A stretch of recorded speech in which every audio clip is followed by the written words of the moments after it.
kunci lidahmu, diam dalam faham. Tadi semua. Jadi nggak usah bawel pada Tuhan. Ya, itulah kenapa para ulama mengartikan doa itu da'a ya da'u, menghadirkan, bukan meminta, apalagi mengatur. Ya, selama ini tadi ulama-ulama syariat hanya berbuat salah dengan mengajarkan orang, disuruh meminta. Tadi semua ya. Padahal pada saat di situ pun sudah belum ada kata meminta aja sudah syirik. Ada yang meminta pasti ada yang diminta. Ada yang menyembah pasti ada yang disembah. Ada yang kamu wujud pasti Allah itu Adam. Nah inilah persoalan. Bagaimana mungkin kamu yang wujud? Karena hukum bagi Allah itu adalah nafi isbat. Kamu ada, dia tidak ada. Nah itu tadi semua. Jadi kalau kamu pandang kayu dan asbak kayu ini adalah asbak, maka hilanglah kayu di matamu. Jadi kalau kau pandang kayu, hilanglah asbak itu di matamu. Maka di situ persoalan setipis itu. Maka mari kita sadari tentang jiwa dan sucikan jiwa tadi semua adalah. Nah, adapun jiwa itu tergantung. Maka tahu wa nafsi wa masawaha falahamaha fujuraha wa taqwaha. Sementara jiwa itu memiliki dua potensi. Maka jiwa itu masih berbondal-bandul, dia ke kanan ke kiri, ke kanan ke kiri. Maka jiwa itu selalu mencari-cari apa yang dia inginkan dan menolak apa yang dia tidak inginkan. Karena jiwa terkoneksi dengan tubuh. Nah, pada saat kita sudah belajar kompromi pada diri, kita sudah mampu melihat tadi semua bondal bandulnya makhluk, tagoyurnya makhluk, maka si jiwa itu akan mulai tenang. Oh, ternyata selama ini lapang itu juga bukan lapang. Oh, ternyata sempit itu juga bukan sempit. Disitulah jiwa akan sadar, mengenali. Sebenarnya yang dituju bukan untuk lapang dan sempit, tetapi bagaimana kau mengenali pemberi lapang dan pemberi sempit itu. Nah itulah nanti jiwa. Maka demikian pula. Bukan surga, bukan neraka, bukan madu atau racun. Tapi sebenarnya akhirnya jiwa mengenali sebenar-benarnya adalah madu adalah bukan masalah madunya, bukan masalah racunnya, tetapi adalah aku mengenali yang memegang madu dan racun itu, yang punyanya. Nah itu sahabat ya. Nah kalau begitu berarti jiwa sudah mulai akan tenang. Karena dia sudah dua tapi satu. Tadi semua. Tidak lagi pirok tadi semua. Ya. Nah ini ya yang kemudian maka itulah yang disebut jiwa pada saat ruh di dalam keluar masuk disebut nafas. Pada saat dia punya kehendak disebut hati. Pada saat dia menginginkan sesuatu disebut nafsu. Pada saat keinginan baik disebut dengan nafsul mutmainah. Pada saat keinginan buruk disebut dengan amaroh. Tadi semua. Pada saat jiwa itu mempercayai sesuatu disebut iman. Pada saat berbuat sesuatu jiwa itu disebut akal.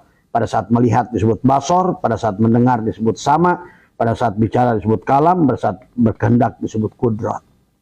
Ya, itu semuanya adalah ruh sebenarnya.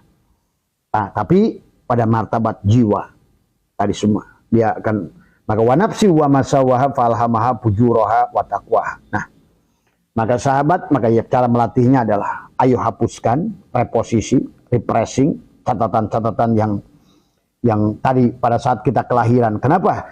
Pada saat surat Al-Isra ayat 13 Allah berfirman wa kullal insani alzamnahu ta'ira, setiap kelahiran manusia akan dikalungkan di buku di lehernya. Buku apa itu? Buku yang telah kamu catatkan di kehidupan sebelumnya. Kenapa masih tercatat di situ? Karena kamu belum terima. Maka pada saat kamu sudah ridho akan terhapuskan semua. Maka akhirnya bukumu kosong. Maka disitulah sebetulnya. Pada saat kamu sudah kosong, berapapun ibadah yang kamu lakukan dibagi kosong, hasilnya tak terhingga. Tadi semua, ya. Pahami ya. Maka disitulah kenapa kita harus mempanakkan diri. Karena berapapun ikhtiar modal yang kamu lakukan pada saat dibagi kosong, hasilnya tak terhingga. Inilah bisnis dengan Tuhan, ya. Dan dia ada pada dirimu karena dia tidak berpisah dirimu. Wa huwa ma'akum aina ma kuntum. Dari semua. Pada saat kamu bergerak, berdiam, melihat, bicara, sesungguhnya kamu sedang bersama dengan dalang. Nah, kesadaran hadir dalangnya itulah yang kamu harus sadari. Tadi semua, ya. Bukan kesadaran pada dirimu, tapi pada kesadaran dalang. Tadi semua, ya. Nah, inilah yang sementara ini justru ada pada kesadaran tubuhmu. Maka ingin ini, ingin itu, nolak ini, nolak itu. Nah, itulah. Maka yang harus kita latih ya sahabat semua. Maka dijelaskan juga dalam kitab Sirajul Talibin yang udah pernah bahas tentang Nabi Isa pernah berkata ya tentang apa namanya ad-dunya salah satu ayyamin. Dunia itu hanya 3 hari. Maka tadi yang tercatat dulu akan sudah ada di dalam dadamu. Nah itulah catatan-catatan yang dikalungkan kembali di lehermu. Itulah yang hari ini kita sedang memerankan peran itu. Berarti kalau begitu peran hidup ini adalah kita yang memilihnya. Kita yang menulisnya. Maka ayo kita hari ini terimalah buku yang kesalahan-kesalahan kita. Nah itulah kenapa tiada nabi yang menyalahkan Allah, menyalahkan manusia. Dari Nabi Adam sampai Nabi Muhammad yang disalahkan dirinya. Kan tadi tidak ada satupun persoalan yang datang pada diri kita. Pasti itu adalah karena kita yang berbuat salah. Kitalah yang mengundang debt collector datang. Ya. Itulah kata Abah kenapa Allah menciptakan lalat dan lebah. Kenapa lebah itu hanya tahu yang positif? Karena tadi pada saat dadamu sudah positif, maka kamu adalah lebah yang siap melahirkan madu yang menjadikan makanan yang bermanfaat. Bermanfaat buat petani karena kau membantu penyerbukan. Lain dengan lalat. Walaupun dia hinggap di bunga, dia malah mengotori bunga itu sehingga gagal untuk menjadi buah. Dan dia tidak tahu kebaikan lalat itu. Yang dia tahu adalah kotoran. Maka disinilah kita sebagai lalat ataukah kita sebagai lebah. Tadi semua ya. Nah, lalat adalah perlambang tubuh. Sementara lebah perlambang ruhmu, jiwamu. Yang selalu mencari kebaikan. Karena ruh itu sebenarnya tidak mengerti yang buruk. Tadi semua ya. Dia itu ditakdirkan seolah-olah dia pada dasarnya dia adalah merupakan hakikat lurus itu sendiri, ruh itu kebenaran itu sendiri. Maka ini sahabat yang harus dipahami tadi.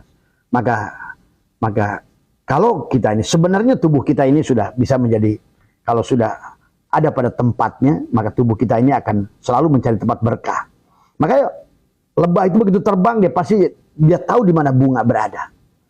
Sahabat, percaya ya. Tapi kamu pun walaupun berdoa kayak apa, terus meminta kayak apa, tapi kalau sebagai lalat terus kamu akan digeretnya.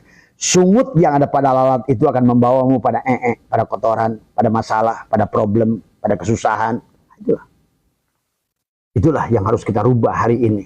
Jadi kenapa Tuhan menciptakan makhluk-makhluk ini untuk memberikan pelajaran sebagai ibroh kepada kita, pelajaran.